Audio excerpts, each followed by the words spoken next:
Pessoal, chegamos ao final de mais uma saga de Justiça Jovem, temporada 4. E olha, gente, eu não tava esperando um final assim tão épico pra um final de saga. Porque essa daqui era pra ser a saga da Rocket, a saga de Nova Genesis. Não era pra ser algo assim tão descomunal como aconteceu aqui. E olha, aconteceu um final que eu me surpreendi e eu estou 100% satisfeito com esse final. Porque ele foi totalmente inesperado. As batalhas foram legais, o arco principal da Rocket foi concluído exatamente como eu falei que seria concluído, e a saga terminou com mais uma grande homenagem ao Jack Kirby na DC. Então, nesse vídeo, a gente vai analisar o episódio 21 da quarta temporada, eu vou explicar direitinho tudo o que aconteceu e também vou contar os segredos, como por exemplo, esse Prometiano que apareceu e que está ligado a Source Wall. E sem perder mais tempo, roda a abertura e vamos lá!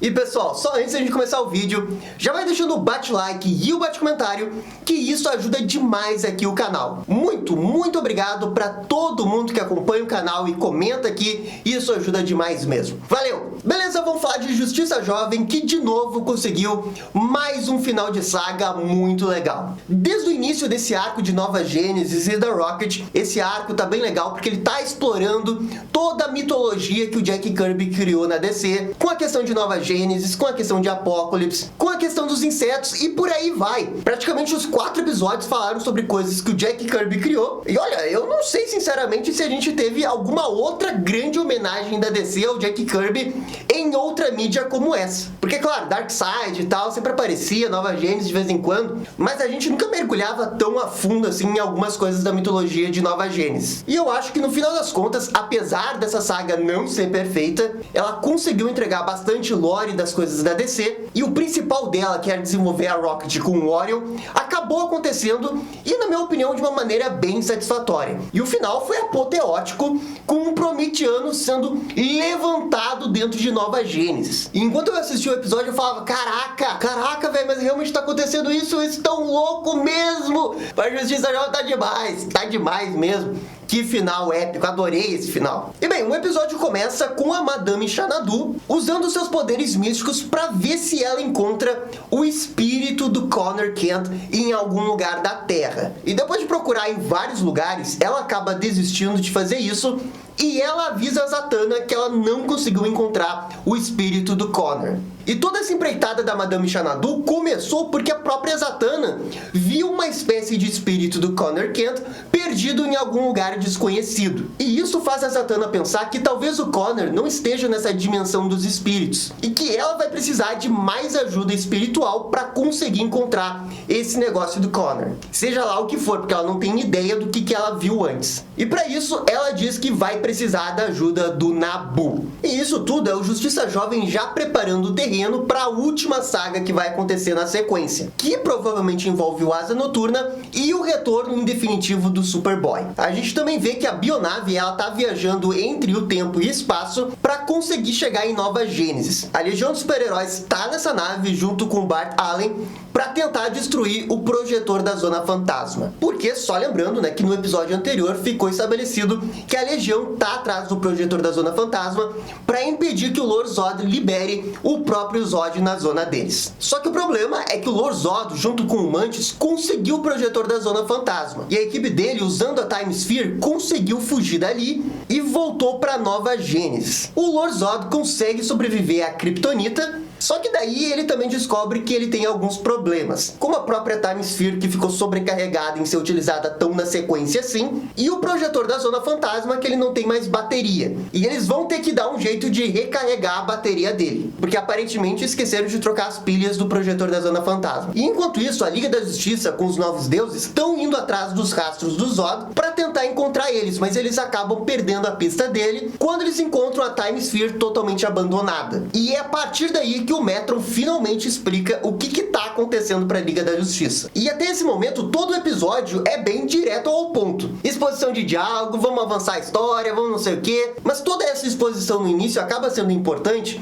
porque depois do episódio vai ser só cena de ação. Praticamente toda a história do episódio é resolvida no minuto 10 e do minuto 10 até mais ou menos o minuto 22 é só a luta, gente. É só a luta do início ao fim. E são cenas de ação muito legais que ao mesmo tempo desenvolvem os seus personagens. E é por isso que eu achei esse episódio tão bom assim. Porque mesmo eles querendo fazer alguma coisa tão épica, ao ponto de aparecer um Prometiano acordando ali na batalha deles, eles não esqueceram de desenvolver o seu personagem principal da saga, que é a Rocket. É claro que ao fazer isso também vem alguns pontos negativos nas costas do episódio, mas já já eu falo sobre isso. Na Zona Fantasma, o Superboy continua aparentemente sendo manipulado pelo Zod. E claramente descobrimos que o Zod tem más intenções com o Connor. Só que o ponto, e é o que eu falei no vídeo anterior, é que a gente não sabe se é o Connor que tá se deixando manipular pra enganar o Zod, ou se de fato ele tá sendo manipulado pelo Zod sem que ele perceba. E isso daí é uma nuance que eu achei que ficou muito bom durante o episódio,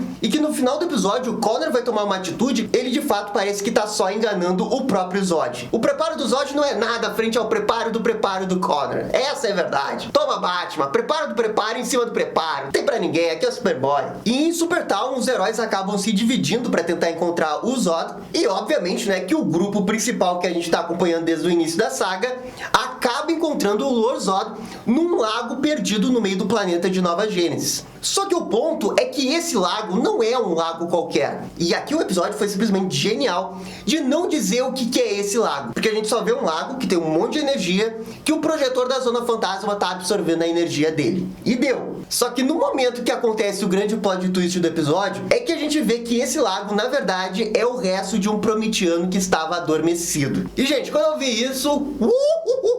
Prometianos é um negócio que tá desde as primeiras HQs do Jack Kirby Novos Deuses. Ele sempre apresentou esse conceito, e meio que no primeiro momento, dentro da DC, eles eram os equivalentes aos Celestiais da Marvel. Só que à medida que o lore de Nova Gênesis foi sendo explorado por outros autores, as coisas foram evoluindo, e começou-se a relacionar os Prometianos como os gigantes que estão na Source Wall, porque no passado eles tentaram destruir a Source Wall e acabaram ficando presos ali. E só lembrando que na época do Jack Kirby, a Source Wall não era representada do jeito que ela é representada hoje.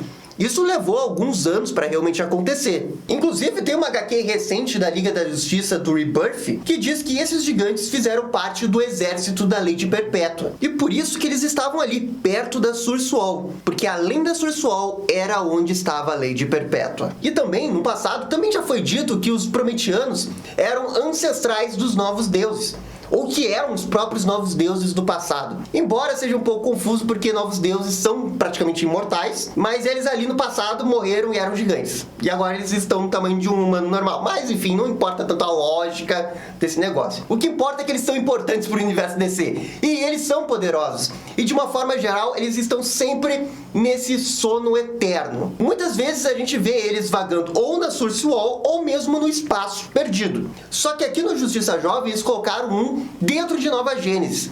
E eu achei muito irado, velho. Porque virou um negócio meio Shadow of Colossus, que tem um negócio todo adormecido, ele vai se levantando assim. Ficou espetacular essa parte. A gente vê toda a imponência do poder dele e a grande ameaça que ele é instantaneamente. Não precisa fazer mais nada, não precisa ter roteiro, não precisa ter diálogo. É só colocar aquele monstro jogando um bafo de fogo pro espaço que você já sabe a ameaça que ele é. Gostei demais dessa parte, gostei demais. Eu adoro as coisas do Jack Kirby da DC. Muito embora não tenha sido valorizado na época. Por sorte, outros escritores valorizaram o que o Jack Kirby escreveu nos anos 70 e expandiram isso ao longo das décadas. E bem, quando os heróis da Liga chegam ali pra enfrentar os vilões, aí é praticamente luta generalizada até o final. O Lanterna Verde de Tomar-Re luta com o Zod. Já o Malefic luta contra a Rocket e o Orion, usando seus truques mentais. O Forrejador, a Forrejadora e o Flash lutam contra o Mantis. E por aí a gente vai com essa luta. E o destaque dessa luta realmente vai por conta do Tomar-Re contra o Lord Zod. Porque o desenho nessa quarta temporada, a gente sabe que ele tem um grande defeito,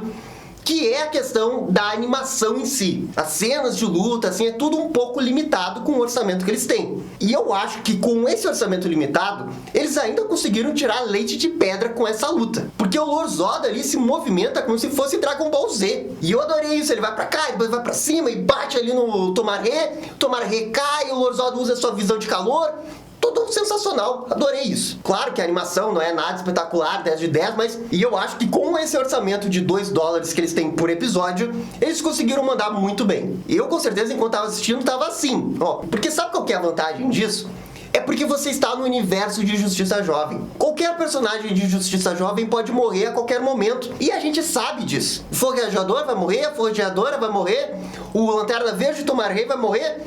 Não sei, pode morrer todo mundo ou pode não morrer ninguém. E é isso que é legal, porque a gente nunca sabe o que esperar. Tanto é que nesse episódio acabou morrendo um personagem, que foi justamente o Lanterna Verde Tomar Rei. Porque quando ele vê o Prometiano lançando seu bafo de fogo pro espaço, ele percebe que o planeta de Nova Gênesis está em grave perigo, que ele pode ser destruído ali. E ele diz de uma forma muito heróica que ele não vai deixar isso acontecer de novo, como ele deixou acontecer com Krypton. E daí tá explicado porque no episódio anterior eles falaram de Krypton pro Tomar Rei. Eles já estavam pincelando ali um sacrifício do Tomar Rei que iria acontecer nesse episódio. Eu que fui ingênuo em não perceber isso, porque tava na cara. Mas enfim, apesar de ter sido um pouco telegrafada essa morte dele, eu achei que foi muito bem conduzida, né? Porque ele fica com o anel ali, a gente de fato percebe a força de vontade dele pra superar o Prometiano e conseguir acabar com a ameaça que ele tá generalizando ali no planeta de Nova Gênesis. É a força de vontade dele que faz ele triunfar como um verdadeiro Lanterna Verde. Está aqui a Lanterna Verde. Só faltou uma coisa. Faltou ele fazer o discurso dele. No dia mais claro, na noite mais densa. Porque, de fato, o Tomar Rei se sacrifica ali, ele consegue impedir essa ameaça do Prometiano, mas é aquele negócio, né? Quando o Lanterna Verde morre,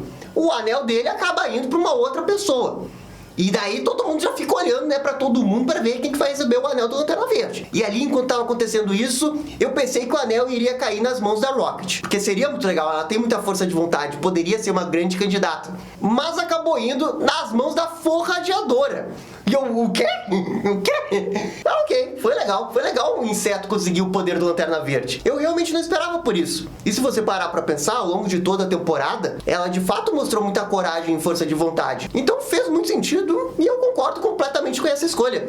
Me surpreendi e no final fez sentido, gostei. E bem, enquanto tudo isso tá acontecendo, o Lord Zod acaba usando o projetor da Zona Fantasma pra abrir um portal e conseguir trazer o Zod de volta. Só que o problema é que lá dentro da Zona Fantasma o pessoal fica chupando bala. E daí quando ele percebe que, é uma saída, e daí ele vai, só que daí vem um negócio interessante, porque o Superboy se segura na perna dele e meio que impede que ele saia dali. E é aí que veio aquela minha teoria. Pô, mas de repente ele não tá sendo controlado pelo Zod, e sim tá se deixando parecer ser controlado pelo Zod pra evitar que ele saia dali. O que na verdade foi uma ação muito inteligente do Connor. E eu achei bem interessante isso, deixou ainda mais na dúvida. Ficou muito interessante. E é nesse momento que todas as histórias começam a se entrelaçar, porque a Bionave chega ali em Nova Gênesis e a Legião dos Super-Heróis usa a Bionave para destruir o projetor da Zona Fantasma. Mas não antes da Saturn Girl perceber que a Phantom Girl tá dentro ali da Zona Fantasma. Ela percebe a presença dele e a gente vê num relancezinho muito rápido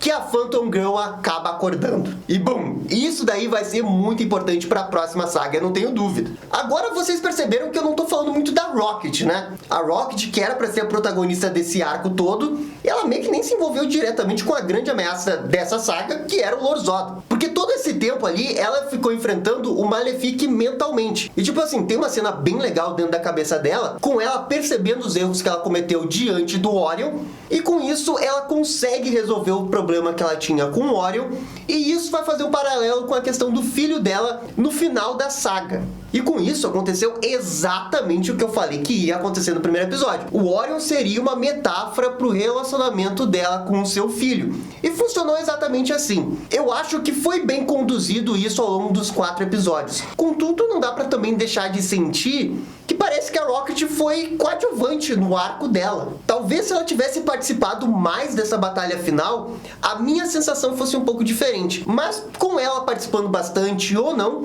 de qualquer jeito, eu achei que o arco dela ficou bem encaixado dentro da história.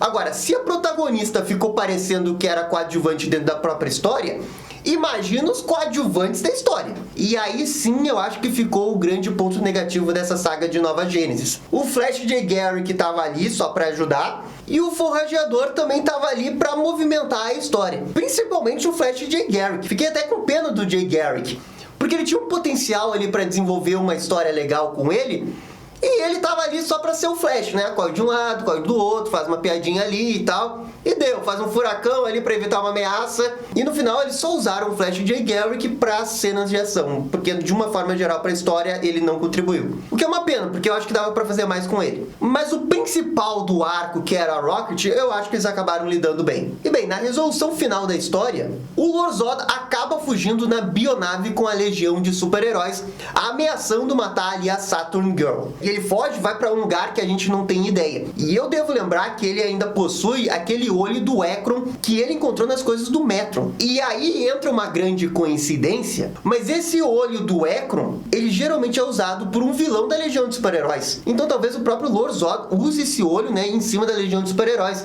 o que pode fazer uma referência a essa vilã aí que eu falei. E assim, o sacrifício do Tomaré foi muito bonito, mas eu também senti falta de um epílogo pra ele, porque ele morreu ali e os outros personagens não falaram muito sobre isso, sabe? Pô, então, coitado do Tomaré, né? Podiam ter feito um memorial pra ele, alguma coisa assim, mas nem isso. Mas olha, gente, de qualquer jeito, essa saga da Rocket, eu saio bem satisfeito com ela. Ela poderia ter sido a melhor saga da 4ª temporada, mas eu acho que acabou não sendo.